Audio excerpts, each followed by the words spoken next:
साथियों नमस्कार। साथियों, बात है 28 मई की। 28 मई को अजीत डोभाल साहब रशिया में थे और थोड़े ही घंटों बाद एक खबर आती है कि रशिया और अफगानिस्तान के बीच में एक मिलिट्री डील हो चुकी है, जिसके तहत रशिया अफगानिस्तान के आर्मी पर्सनल्स को या तालिबान को ट्रेनिंग देगा, हथियार देगा और एक मिलिट्री समझौते के तहत दोनों काम करेंगे। एक बड़ा खेल होने जा रहा है। इस पूरे खेल को एक्सप्लेन करूंगा, एक एक चीज एक्सप्लेन करूंगा, ध्यान से वीडियो देखिएगा।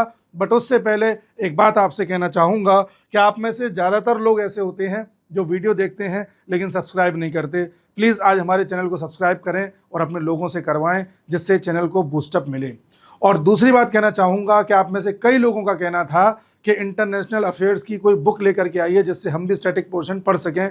तो हमारे ही द्वारा लिखी गई एक इंटरनेशनल अफेयर्स की पूरी किताब तैयार हो चुकी है। अगर आप मंगवाना चाहते हैं तो मैंने लिंक दिया है डिस्क्रिप्शन में, कमेंट बॉक्स में पिन किया है, वहां जाकर के आज ही जियोपॉलिटिक्स को पढ़ने के लिए किताब मंगा सकते हैं। अब मैं आता हूं अपने टॉपिक पर। टॉपिक ये है कि रशिया और अफगानिस्तान के साथ डील हो चुकी है और अब ये डील सिरदर्द बनने जा रही है पाकिस्तान के लिए, अमेरिका के लिए और आने वाले समय में भारत के लिए। सब कुछ बड़ा अच्छा होने वाला है। क्या है क्या नहीं है, पहले ध्यान से देखिए।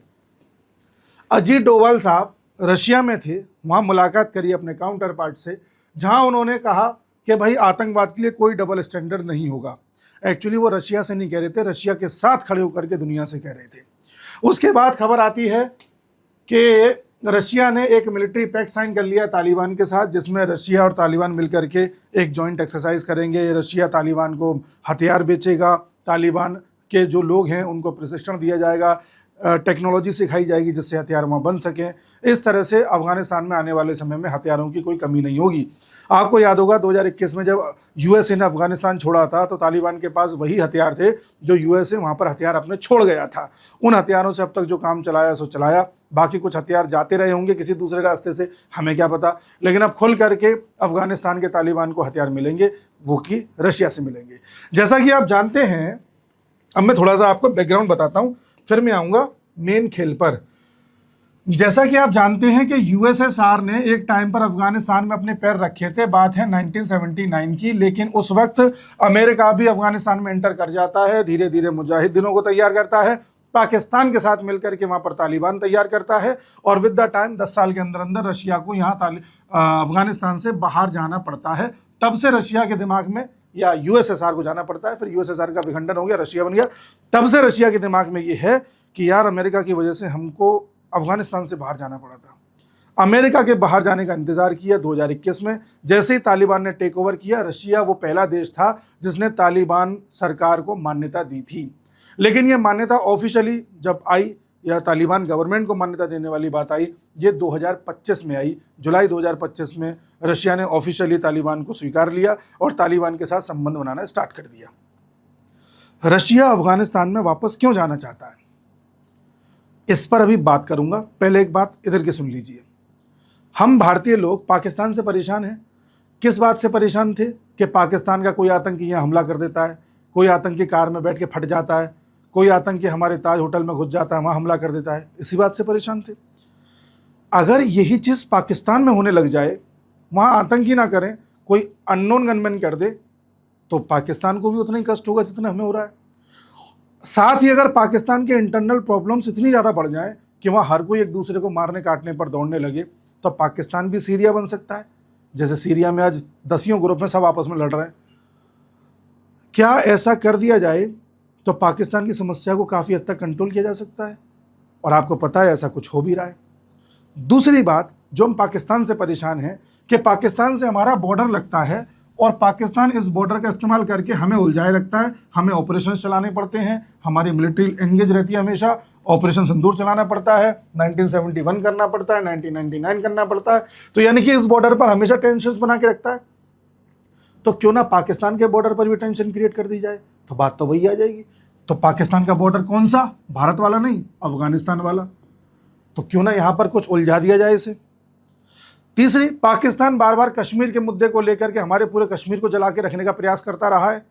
क्यों ना पाकिस्तान में भी एक कश्मीर पैदा किया जाए जिसकी वजह से पाकिस्तान परेशान हो जाए।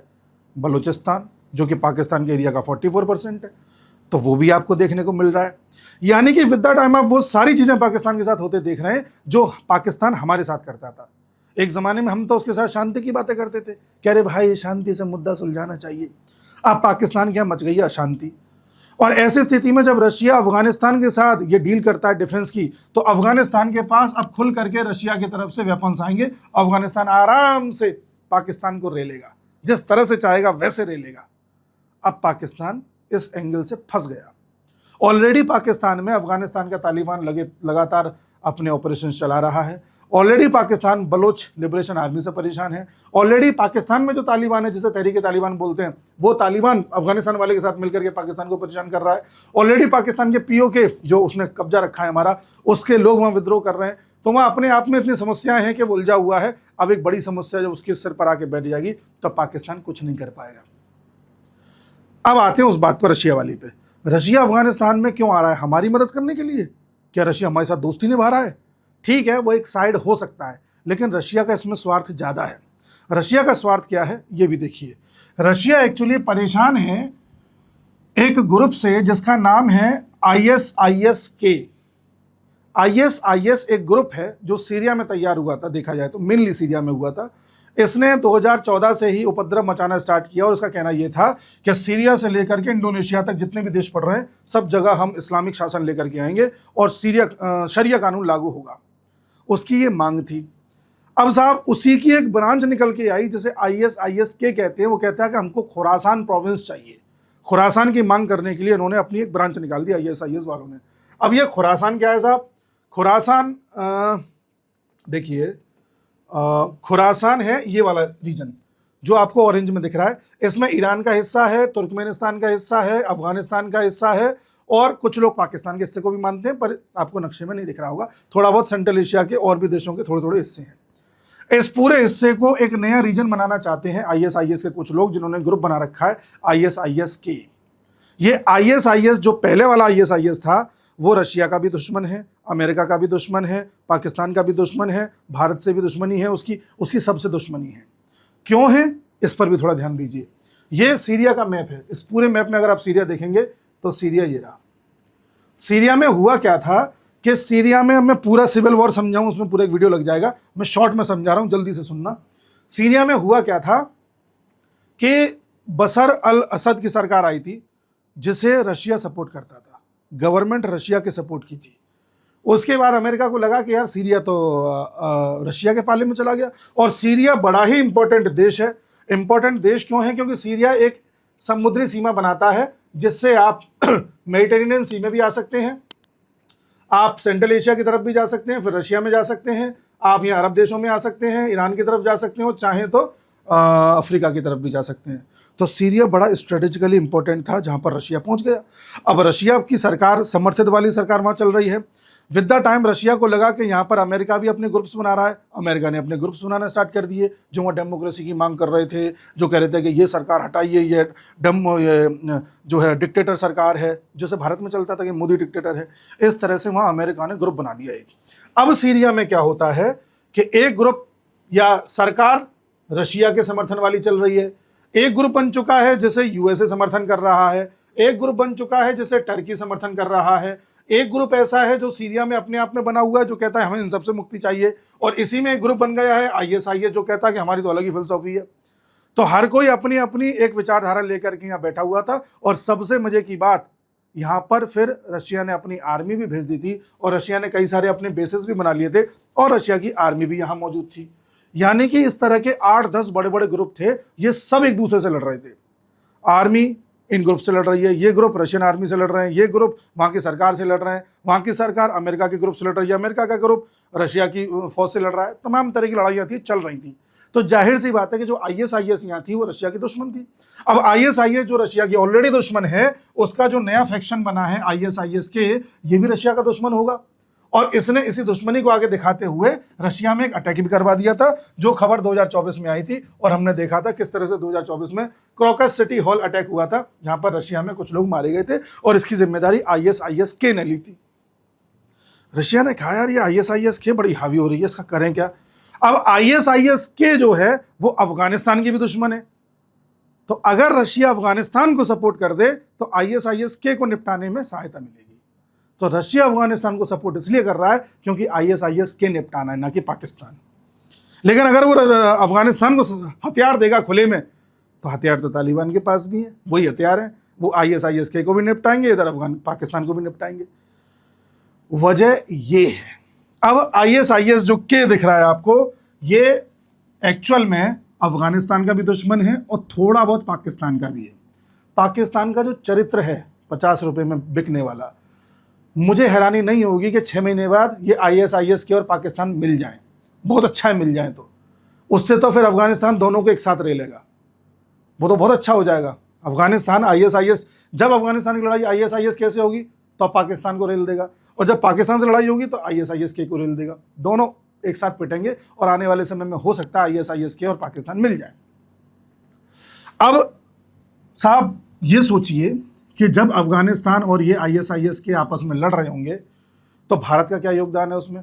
भारत का कोई योगदान नहीं है। भारत अफगानिस्तान को मॉरली सपोर्ट कर रहा है, हर तरह से सहायता दे रहा है, थोड़े बहुत तरीके के वहाँ पर इंफ्रास्ट्रक्चर करवा रहा है, वहाँ पर दवाइयाँ पहुँचा देता है, राशन पानी पहुँचा देता है, बाकी हथियार वथियार हम पहुँचाते नहीं है। हमारा ऐसा खुल करके काम, हम शांति में मानने वाले लोग हैं। रशिया दे रहा है, हम क्या करें? और जी डोवाल साहब वहाँ गए रशिया से दूसरी बात करने गए थे, ये सारी बातें करने थोड़ी गए थे। अब इसमें चाइना का भी फायदा है। आप कहेंगे चाइना का क्या फायदा है? आइए, आज आपको पूरी जियोपॉलिटिक्स जुड़ती हुई नजर आएगी। आज जिसने ये वीडियो पूरा देख लिया वो जियोपॉलिटिक्स का सार समझ जाएगा चल क्या रहा है। देखिए, चाइना एक रूट बना रहा है जिसे BRI बोलते हैं, बेल्ट एंड रोड इनिशिएटिव, जिसमें समुद्री मार्ग के जरिए चाइना दुनिया के कई हिस्सों को जोड़ रहा है। चाइना अपनी पहुंच बना रहा है। चाइना सड़क के माध्यम से भी अपनी पहुंच बना रहा है, जिसमें वो एक बड़ी सड़क बनाने का प्रयास कर रहा है, सेंट्रल एशिया से होते हुए यहाँ होते हुए पूरे यूरोप तक जाएगी। ये पूरा सेंट्रल एशिया है जिसमें आप तुर्कमेनिस्तान, उज्बेकिस्तान, किर्गिस्तान, ताजिकिस्तान और कजाकिस्तान देखते हैं। ये जो देश देख रहे हैं सेंट्रल एशिया है, यहाँ से होकर चाइना का मार्ग जा रहा है। अगर इस हिस्से में, और इसमें देख रहे हैं एक बड़ा हिस्सा ऐसा है जो खुरासन प्रोविंस का भी है, अगर यहाँ ISIS-K मजबूत हो गया, आतंकवाद फैलाता रहा, तो चाइना का ये रूट उस तरह से प्रभावित हो जाएगा जैसे चाइना का ये जो CPEC बना रहा था ये प्रभावित हुआ है, पाकिस्तान से होता हुआ जो ग्वादर पोर्ट तक जा रहा था, और बलोच वालों ने बनने नहीं दिया। चाइना अपने इस प्रोजेक्ट को फेल करना नहीं चाहता, इसलिए चाइना को चाहिए कि यहाँ सिक्योरिटी ऐसी मिल जाए कि कोई भी आतंकी हमला ना हो पाए। ऐसी स्थिति में अगर ISIS-K को रोकने के लिए रशिया अफगानिस्तान मिलकर के काम करते हैं तो चाइना को तो अच्छा ही लगेगा, तो चाइना भी इसमें अड़ंगा नहीं अड़ाएगा। तो जो पाकिस्तान ये सोचता है कि उसे बचाने चाइना आ जाएगा, चाइना तो ये बचाने पाकिस्तान आ तो जाएगा, इंडिया से बचाने आ जाएगा मान लिया, लेकिन तालिबान से कौन बचाएगा? तालिबान से बचाने के लिए चाइना को रशिया के खिलाफ होना पड़ेगा, वो चाइना का भी होगा नहीं, क्योंकि देखा जाए तो रशिया चाइना मिलकर काम कर रहे हैं और देखा जाए तो इंडिया भी मिलकर काम कर रहा है। ये लंबे समय से मैं आपको समझा रहा हूँ कि इंडिया, रशिया, चाइना मिलकर इस समय डीडॉलराइजेशन कर रहे हैं, जिसमें आपको कई एक्टिविटीज़ में देखने को मिलेगा कि ये सब मतलब एक ही पेज पर नजर आएंगे कि यार ये सब तो एक जैसा ही इनकी विचारधारा है। अब रशिया का अफगानिस्तान के साथ डिफेंस एग्रीमेंट हो जाना चाइना के लिए भी अच्छी बात है कि अब अफगानिस्तान में USA नहीं आ पाएगा। USA वैसे भी नहीं आ पाएगा। USA जिस तरह से ईरान वॉर में उलझा हुआ है, USA के पास अब ना उतने फंड हैं, ना उतनी मिलिट्री पावर है कि दुनिया के हर जगह पर जो जो बवाल हो रहा है वहाँ पर जाके वो अपना इंटरफेरेंस कर सके। इसलिए अफगानिस्तान खुला पड़ा हुआ था, जहाँ पर रशिया ने आकर के एंट्री मार ली। भारत के लिए अच्छी बात है कि पाकिस्तान जैसा एक देश उसी में उलझा रहेगा। और अभी हाल ही में BLA ने बलूचिस्तान में एक ट्रेन पर हमला कर दिया था, ट्रेन उड़ा दी थी। बाद में पता चला जिन हथियारों का इस्तेमाल किया गया था वो वही हथियार थे जो USA तालिबान में छोड़ कर गया था अफगानिस्तान में। कहानी समझ पा रहे हैं? देखिए, ये बात आपको मैंने बता दी। इसी बीच खबर आई थी कल, जहां पर हमारे आर्मी चीफ साहब ने पासिंग आउट परेड हो रही थी जहाँ पर देहरादून में जो एकेडमी है आर्मी की, वहाँ पर। तो इनका कहना ये था कि हम ऑपरेशन सिंदूर पार्ट 2 के लिए तैयार हैं, और इस बार तैयारी सिर्फ तीनों फोर्सेस की नहीं है, आर्मी, एयरफोर्स और नेवी की। इस बार हर तरह से तैयारी है। साइबर अटैक की तैयारी है, स्पेस अटैक की तैयारी है, जो अटैक आप सोच सकते हो वो सारे अटैक की तैयारी है। बस पाकिस्तान की ज़रूरत करके तो देखे, यानी फ़ौज हमारी तैयार बैठी है। तो पाकिस्तान ये ना सोचे किसी गलतफहमी में ना रहे। अब मैं आपको एक चीज़ दिखाता हूँ जिस पर कल अजीत डोभाल साहब ने बात और करी है, परसों। अजीत डोभाल साहब ने रशिया के मैरीटाइम बोर्ड चीफ पेट्रुशेव से मुलाकात करी है और आर्कटिक ट्रेड कॉरिडोर को लेकर के, डिफेंस कोलैबोरेशन को लेकर के बात आगे बढ़ाई है। अब ये आर्कटिक ट्रेड कॉरिडोर क्या है, यहां आपको वो वाली खबर जुड़ती दिखाई देगी कि भारत के प्रधानमंत्री नॉर्वे क्यों गए थे, और ये वाली खबर भी जुड़ते दिखाई देगी कि फ्रांस ने अभी 2 दिन पहले ये क्यों बोला है कि नॉर्वे को न्यूक्लियर डिटरेंस देने के लिए हम तैयार खड़े हैं। ये नॉर्वे अचानक चर्चा में क्यों आ गया है, इस पे आइए, अब इस पे बात करता हूं, ठीक है, फिर आप और कहानी समझ जाएंगे। आज की डेट में मान लो आपको रशिया से कुछ मंगवाना है, तेल मंगवाना है, तो तेल मंगवाने का या तो ये है कि यहां पर अगर अच्छा बर्फ जमी रहती है, हर जगह बर्फ जमी रहती है। जैसे ये ऊपर जाइएगा, ये आर्कटिक का एरिया है, यहाँ समुद्र जमा रहता है, यहाँ शिप नहीं चल सकते, यहाँ भी समुद्र जमा रहता है, शिप नहीं चल सकते। कभी कोई रास्ता खुल गया तो यहाँ से रशिया का पानी तेल का जहाज आकर के आपको यहाँ ऑयल दे सकता है। बाकी जो आने का तरीका है, रास्ता है, वो आपको ये जो ब्लैक सी है यहाँ से होते हुए, फिर यहाँ से होते हुए सुएज कैनाल से, फिर बाबल मांडेब से होते हुए भारत में आना पड़ता है, ऐसे, ठीक है जी। या फिर आप ज़्यादा वो हैं तो टर्की होते हुए, अगर आप कोई वैसा सामान मंगा रहे हैं, तेल वेल नहीं मंगा रहे, तो उसके बाद यहाँ बाई रोड होते हुए यहाँ आ जाए, तो ये भी बड़ा मुश्किल है, ये ना बहुत मुश्किल है, ठीक है। उसके अलावा जो अगला रास्ता है वो ये है कि रशिया यहाँ एस्टोनिया के बगल से होता हुआ, यहाँ डेनमार्क के बगल से होता हुआ, यहाँ से कोई सामान आपको भेजे। और या फिर लंबा रूट तो ये है कि आप रशिया से सामान मंगाएं तो पूरा यहाँ केप ऑफ गुड होप होते हुए ऐसे मंगाएं। अब ये सारे पॉइंट ऐसे हैं जो बवाल के हैं। यहाँ पर टर्की बैठा है, इसको दिक्कत होती रहती है कुछ ना कुछ। चलो टर्की के एरिया से भी आप निकल आए तो यहाँ सुएज कैनाल है, यहाँ इजराइल हमास और ये सब लड़ते ही रहते हैं, चलो यहाँ से भी निकल आए। तो उसके बाद यहाँ पर यमन में बैठे हुए हैं हूती, जो ईरान के समर्थक हैं, तो ये नहीं निकलने देंगे। तो पूरा जो एरिया है वो डिस्टर्बिंग है, कब कहाँ पर कौन सा चौक हो जाए कुछ नहीं कह सकते। उसके बाद अगर आप इस जगह से मंगवा रहे हो तो फिर आप सुएज कैनाल की तरफ से आ जाओगे, फिर फंसोगे, तो बेकार। और आप अगर ऐसे मंगा रहे हो तो ये रूट बहुत लंबा हो जाता है, बहुत टाइम इसमें लगता है, और इस रूट को बहुत ज़्यादा फेवरेबल नहीं माना जाता समुद्री लहरों की वजह से, हवाओं की वजह से, और ये तो बिल्कुल ही ख़राब रूट है। तो अब क्या बचा? अब ये बचा कि ऊपर वाला जो रूट है जहाँ पर बर्फ़ जमी रहती है, यहाँ पर कुछ ऐसी व्यवस्था की जाए, कोई टेक्नोलॉजी लाई जाए जिससे कि यहाँ भी जहाज़ चल सके। इस टेक्नोलॉजी पे काम कर रहा था रशिया लंबे समय से, और इस पर जो कार्रवाई अब हो रही है वो कार्रवाई कुछ इस तरह से है कि रशिया से कोई सामान अगर आपको इस पॉइंट से मंगाना है तो इन रास्तों को छोड़ते हुए आप ऊपर ही ऊपर जहाज भेज करके ऐसे पूरा रूट घुमा करके चाइना भेज सकते हैं या इंडिया भी मंगवा सकते हैं, ठीक है। जब रूट पूरा खुला हुआ है तो आप यहाँ से भी मंगवा सकते हैं, यहाँ से भी मंगवा सकते हैं, यहाँ से भी मंगवा सकते हैं। वो तो मैं यूरोप वाली बात बता रहा हूँ कि यूरोप से भी मंगवाना हो तो मंगवा सकते हैं। इस रूट पर भारत भी अपना ट्रेड कर सके, इसकी बात चल रही है रशिया से। Point number 1। पॉइंट नंबर 2, ये नॉर्वे, स्वीडन, फिनलैंड जैसे जो देश देख रहे हैं आप, यहाँ पर ऑयल का और गैस का बहुत भंडार है, जैसा कि रशिया के पास है। ये रशिया के बगल वाले देश हैं तो इनके पास भी है।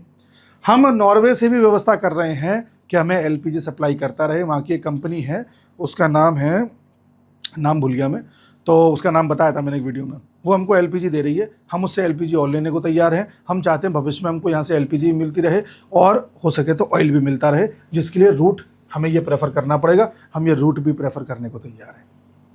इसलिए नॉर्वे के साथ हम बात करने गए थे, और इसलिए अभी खबर आई थी फ्रांस की तरफ से कि फ्रांस ने कहा है कि नॉर्वे पर किसी तरह का कोई अटैक होता है तो हम नॉर्वे के साथ खड़े हैं, जिसमें फ्रांस ने अपना न्यूक्लियर अम्ब्रेला एक्सटेंड करते हुए नॉर्वे के लिए भी फैला दिया है। अब नॉर्वे भी उन 9 देशों में आ गया है जिनको फ्रांस कह रहा है कि हम तुमको न्यूक्लियर सिक्योरिटी देंगे। अब इसमें क्या है ये बताता हूं आपको। देखिए, Norway to join France nuclear deterrence initiative says PM. और इससे पहले अच्छा, ये आर्कटिक रूट है जिसको चाइना, रशिया, फ्रांस, बेल्जियम पहले ही ज्वाइन कर चुके हैं, तो नॉर्वे इंटरेस्टेड है इन चीज़ों में, है ना। अब ये न्यूक्लियर अम्ब्रेला क्या चीज़ है? देखो, 2 शब्द हैं जो आप सुनोगे। एक होता है न्यूक्लियर एक्सटेंशन या डेटरेंस एक्सटेंशन या एक्सटेंडेड डेटरेंस, ऐसा आप सुनते होंगे। फैला हुआ डेटरेंस, एक्सटेंडेड, फैला हुआ। और दूसरा जो फ्रांस कर रहा है वो है एडवांस्ड डिटरेंस। दोनों में अंतर क्या है? जो यूएसए अभी तक नाटो वालों को सुरक्षा देता आया था, उसमें यह था कि अगर आपने नेटो के किसी सदस्य पर हमला किया तो बाकी सब सदस्य आर्टिकल 5 के तहत आप पर टूट पड़ेंगे। दूसरे शब्दों में यूएस का एग्जाम्पल लूं तो अगर आपने किसी नेटो कंट्री पर हमला किया तो यूएस पर हमला माना जाएगा, यूएस भी आप पर टूट पड़ेगा। यह था इसका एक्सटेंडेड डिटरेंस। एडवांस्ड डिटरेंस जो फ्रांस दे रहा है, ये शब्द सुनिएगा, इसका मतलब ये है कि भाई देखो, हम यहाँ इस कंट्री पर हमला करने से पहले सोच रहे ना कि हम भी यहीं बैठे हुए हैं।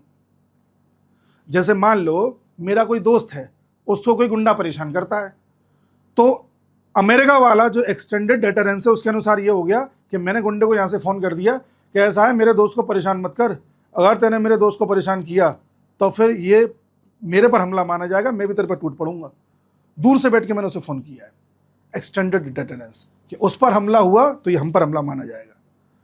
फ्रांस वाला ये है कि भाई देख, तू मेरे दोस्त पर लगातार धमकियां दे रहा है, सारा कुछ कर रहा है, मैं उसके घर में ही बैठा हुआ हूँ, यहीं रह रहा हूँ आजकल, तो इस बात का ध्यान रखना बस कि मैं भी यहीं बैठा हुआ हूँ।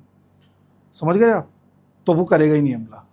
तो फ्रांस ये कह रहा है कि जब तक शांति है तब तक शांति बनी हुई है। जिस दिन नॉर्वे को ये लगा कि उसे रशिया से खतरा है, जिस दिन नॉर्वे को ये लगा कि रशिया उस पर किसी प्रकार का युद्ध थोपने वाला है, तुरंत फ्रांस अपने हथियार वहाँ पर डिप्लॉय कर देगा और फ्रांस वहाँ पर अपनी उपस्थिति दर्ज करा के ये बोलेगा रशिया से कि हम भी यहीं खड़े हुए हैं, अगर तुम हमला कर रहे हो तो देख लो हमला हम पे ही कर रहे हो, फिर मत कहना।